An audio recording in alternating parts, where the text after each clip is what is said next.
ചെറുപ്പത്തിലെ തിരുഹൃദയ ഭക്തിയിൽ വളർന്ന എനിക്ക് നന്തങ്കോട് തിരുഹൃദയ ദേവാലയത്തിലെ അംഗമാകാൻ സാധിച്ചതിൽ അതിയായ സന്തോഷമുണ്ട്. എൻ്റെ ജീവിതത്തിലെ എല്ലാ പ്രയാസഘട്ടങ്ങളിലും എനിക്ക് തുണയായത് ഞാൻ ഈ നന്തങ്കോട് ദേവാലയത്തിൽ പങ്കെടുത്ത അനുദിന ദിവ്യബലികളും മറ്റു പ്രാർത്ഥനകളുമാണ്.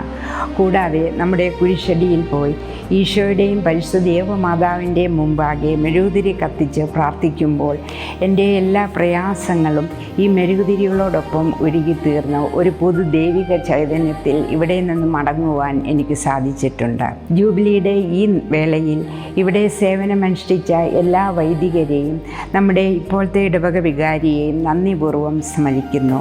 അവർ എൻ്റെ ആധ്യാത്മികവും ഭൗതികമായ ജീവിതത്തിൽ പകർന്ന നുറുങ്ങു വെളിച്ചം എനിക്ക് വളരെ വലുതാണ്. അവരെയെല്ലാം ഈശോയുടെ തിരുഹൃദയത്തിൽ സമർപ്പിച്ച് എല്ലാ ദൈവാനുഗ്രഹങ്ങളും നേരുന്നു. എൻ്റെ എല്ലാ ഇടവക അംഗങ്ങളെയും നന്തങ്കോട് പ്രദേശത്തെ എല്ലാ നിവാസികളെയും ഈശോയുടെ തിരുഹൃദയത്തിൽ സമർപ്പിച്ചുകൊണ്ട് ജൂബിലിയുടെ എല്ലാ മംഗളാശംസകളും നേരുന്നു.